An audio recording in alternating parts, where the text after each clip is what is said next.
ऐसे एक मार्कंडे नाम के ऋषि बंगाल की खाड़ी में तपस्या कर रहे थे।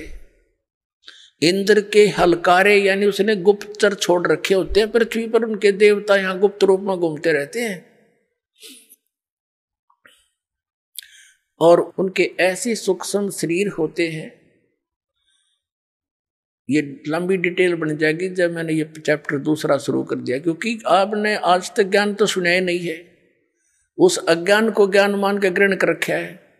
लेकिन सिंपल सा इतना कहेंगे कि उसके हलकारे गुप्तचर सीआईडी वाले घूमते रहते हैं और उन्होंने पता लग गया कि ऐसे एक ऋषि मार्कंडे नाम के ऋषि बहुत समय से बैठे हैं, तपस्या कर रहे। इंद्र को चिंता बन गई कि कहीं तेरी गद्दी प्राप्त ना कर ले।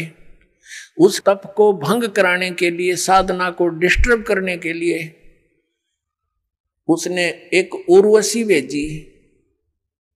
एक औरत आई खूबसूरत, और उसने उस ऋषि के सामने थोड़ी सी दूरी पर डांस करना शुरू कर दिया, नाचना शुरू कर दिया। और वहां का एक सिद्धि से वहां का वातावरण ऐसा बना दिया जैसे ना गर्मी ना सर्दी, और सुगंध उठ रही हो जानो चारों तरफ से, ऐसे जानो ऐसा बड़े मनमोहक वातावरण बना दिया। अब वो नाच रही है। मार्कंडे ऋषि आधी आंखें खुली हैं, आधी बंद हैं। जब उसने सारे डांस कर लिए, अंत में वो निवस्त्र होगी। तब मार्कंडे ऋषि बोले, हे बेटी, हे माई, हे बहन, आप यहां किस वास्ते आई?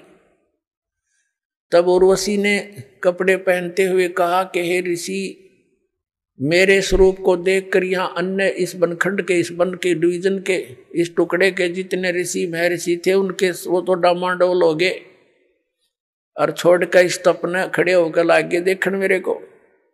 लेकिन ना जाने आपकी समाधि कहाँ गई हुई थी,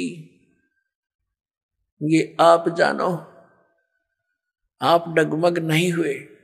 तब मार्कंडे ऋषि ने बताया कि मेरी जो समाधि थी, समाधि क्या होती है कि यहां बैठे वो अपनी दूरबीन से, अंदर की आंखों से, ये अपनी अपनी भक्ति से रेंज घटती बढ़ती रहती है।